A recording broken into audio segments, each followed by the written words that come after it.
Alors que les politiques américains demandent à Meta, la maison mère de Facebook, Instagram et WhatsApp, de trouver des solutions dans les fraudes à l'identité, que de nombreux pays se mettent en place, de nouvelles cartes nationales d'identité, de permis de conduire par exemple, eh bien les pirates, eux, de leur côté, réfléchissent à des outils leur permettant de fournir de faux documents.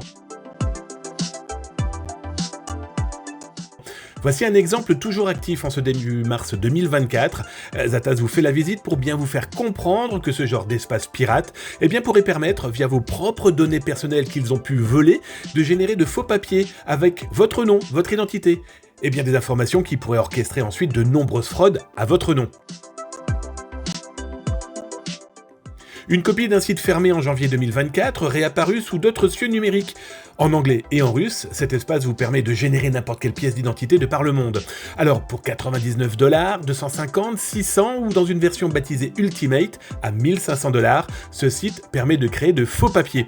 Alors ils ont beau afficher que les contenus générés ne doivent pas être exploités à des fins illégales, autant dire que l'avertissement n'est pas suivi d'effet par rapport à ce que nous avons pu retrouver, par exemple, dans le dark web. Après une inscription classique, le menu vous propose des dizaines d'options pour créer une fausse pièce d'identité.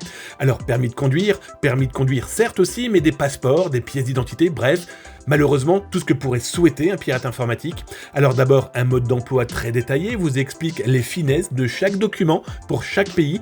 Il y a une trentaine de pays proposés, dont la France, la Belgique, le Canada, etc. Alors on vous explique le principe de l'hologramme, des dates de naissance, des informations que vous pouvez fournir comme le poids, la taille, bref, toutes les informations qu'un document d'identité pourrait avoir besoin. Alors, l'usurpateur peut mettre en place, par exemple, sa propre photo ou celle d'une victime.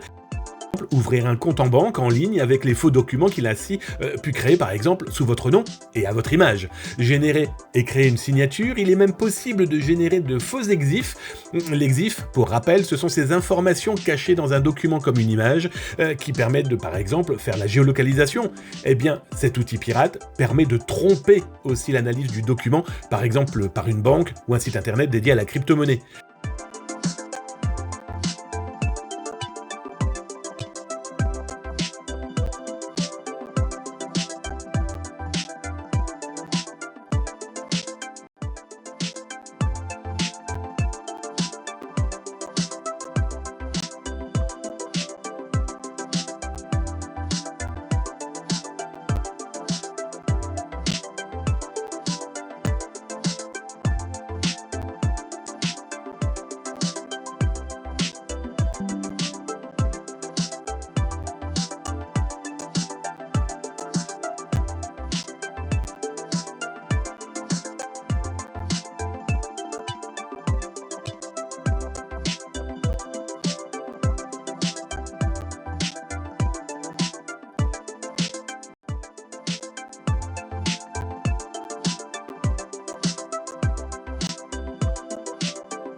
Bref, prudence, c'est pour ça que theizatas.com voulait vous présenter ce type de site, pour bien vous faire comprendre que si vous perdez vos données, qu'on vous les vole, qu'on vous les pirate, elles peuvent être réutilisées dans ce type de site pour fraudeurs. Prudence, et n'hésitez pas à nous contacter, et comme je le rappelle souvent, s'informer c'est déjà commencer à se cybersécuriser, et alerter les autres, c'est clairement les sauver.